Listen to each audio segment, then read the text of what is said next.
आज के जो शंकाएं हैं भगत भाई बहनों की, उस आधार से हम अभी लाइव प्रोग्राम को शुरू करते हैं। तो ध्यान से सुनना, क्योंकि पिछले कई दिनों से परमात्मा बहुत अच्छे अच्छे पोस्टर बनवा के और सोशल मीडिया पे वायरल करवा रहे हैं। लोगों की आंखें खुल रही हैं, लोग परमेश्वर के सत्संग ज़्यादा से ज़्यादा सुन रहे हैं।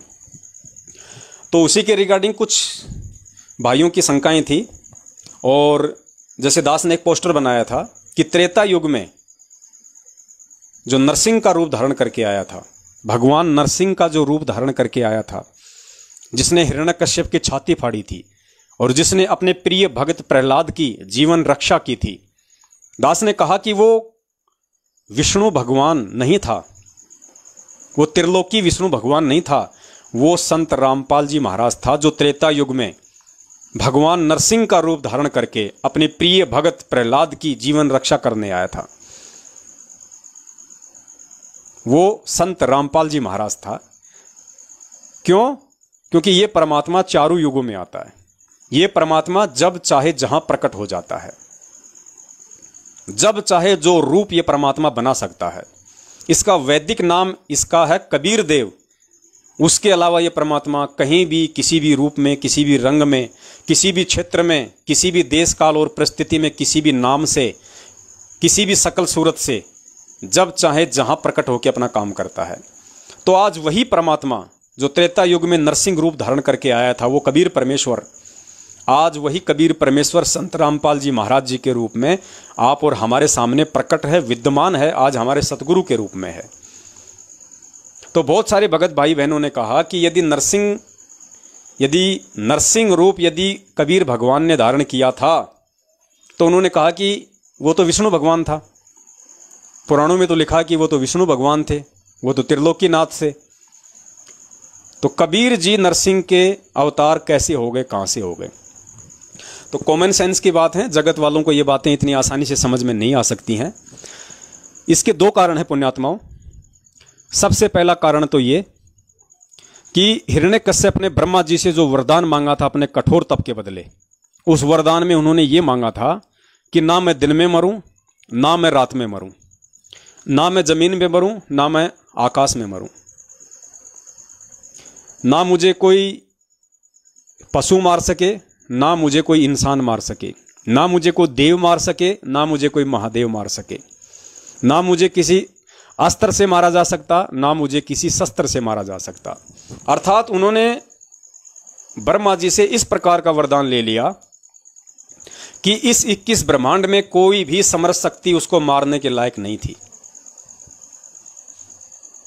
इसलिए उस कबीर परमेश्वर को नरसिंह रूप धारण करके और अपने प्रिय भक्त प्रहलाद की जीवन रक्षा के लिए, हालांकि जो प्रहलाद जी थे वो त्रिलोकीनाथ विष्णु भगवान का ही जाप करते थे, उनकी भक्ति करते थे, लेकिन ये परमपिता परमेश्वर तो सबका भगवान है, चारों युगों में आता है, सृष्टि का रचनहार है।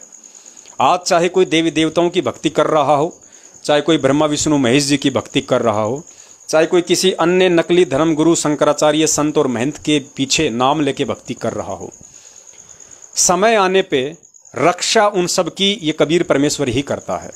वो चाहे कोई भी कारण बनाता हो, कोई भी रीजन बनाता हो। तो उस समय जो भगत जो प्रहलाद की रक्षा की थी, वो उस वरदान के अकॉर्डिंग उस कबीर परमेश्वर ने ही नरसिंह रूप धारण करके की थी। क्योंकि उस वरदान के अनुसार इस 21 ब्रह्मांड का कोई भी देव, महादेव, कोई भी व्यक्ति उसको मारने में सक्षम नहीं था। क्योंकि उसका वरदान था कि ना मुझे देव मार सके, ना मुझे महादेव मार सके। क्योंकि उसने तप इसीलिए किया था कि क्योंकि वो राक्षस खानदान से था, वैसे तो ब्राह्मण था, लेकिन आगे चल के अपने कर्मों से वो राक्षस हो गया था। तो इनका ज्यादातर युद्ध जो है वो देवताओं के साथ में चलता था। तो उसने वरदान मांगा था कि ना मैं देवता से मरूं, ना मैं देव से मरूं, ना मैं महादेव से मरूं। तो बताओ, देव आ गया, महादेव आ गया, तो फिर 21 ब्रह्मांड में कौन बच गया? ब्रह्मा विष्णु महेश देवता ही तो हैं। ब्रह्मा विष्णु महेश देवताओं की श्रेणी में तो हैं, देव श्रेणी में तो हैं। और ये उसने वरदान ले रखा था कि देवता मुझे मार नहीं सकते। तो बताओ फिर कौन मारने में सक्षम था? तो इसलिए स्वयं उस कबीर परमेश्वर को नरसिंह रूप धारण करके और मारने के लिए आना पड़ा। दूसरा, एक छोटा सा एक भजन है किसी सांसारिक भाई का, वो कोई भगत नहीं है, उससे भी आपको अच्छे से समझ में आएगा, क्योंकि लोगों ने भी इन सभी कहानी किस्सों के ऊपर भजन बना रखे हैं। तो उससे भी आपको समझ में आएगा कि वास्तव में हिरण्यकश्यप की त्रेता युग में किसने मृत्यु की थी, किसने उसको मारा था नरसिंह रूप धारण करके। अब ये तो कोई भगत नहीं है जिसका अभी आप ये भजन सुनेंगे, ये तो कोई संत रामपाल जी महाराज जी का भगत नहीं है। ये भी अपने भजन में यही कह रहा है, और भजन की छोटी सी लाइन है, सिर्फ वही मैं आपको सुनाऊंगा। उसमें है कि एक दिन बिगड़ी पिता पुत्र की, बांध खंभ के मारे, यानी जो प्रहलाद था उसकी अपने पिता से बिगड़ गई थी, क्योंकि हिरण्यकश्यप कहता था कि मैं भगवान हूं, मेरी पूजा करो। प्रहलाद जी कहते थे कि नहीं, विष्णु भगवान है, मैं उनकी पूजा करूंगा। तो इस भजन में कहा गया है कि एक दिन बिगड़ी पिता पुत्र की, यानी उनकी अनबन हो गई इस बात को लेके। तो एक दिन बिगड़ी पिता पुत्र की, बांध खंभे के मारे, हिरण्यकश्यप ने उसको खंभे से बांध के उसको मारना चाहा। तो इस भजन में कहा गया है कि एक दिन बिगड़ी पिता पुत्र की, बांध खंभे के मारे, अपने भगत की सहाय करने नरसिंह रूप धारे। फिर आगे क्या बोला है भजन में, गुरु थारे बिना बिगड़ी ने कौन संवारे। मतलब ये नहीं कहा कि विष्णु थारे बिना बिगड़ी ने कौन संभाला है, ये जगत के लोग हैं, ये भगत नहीं हैं। ये भी यही कह रहे हैं, क्योंकि इनसे परमात्मा बुलवाता है। ये कह रहा है कि गुरु थारे बिना बिगड़ी ने कौन संवारे। तो गुरु कौन, वो कबीर परमात्मा का उसने अपने भजन में फोटो लगा रखा है। तो इससे भी आपको दृढ़ता आएगी, थोड़ा हकीकत का आपको पता चलेगा।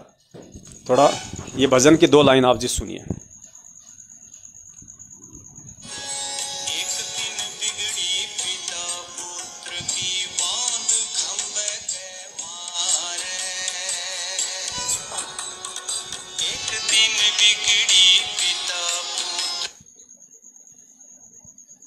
जोड़ा नहीं गया इसको, 1 मिनट पुण्यात्मा दास थोड़ा कनेक्ट कर देता है। एक दिन बिगड़ी पिता पुत्र की बात, आप सुनना। एक दिन बिगड़ी पिता पुत्र की, बांध खंभे के मारे। एक दिन बिगड़ी पिता पुत्र की, बांध खंभे के मारे। अपने भगत की सहाय करण ने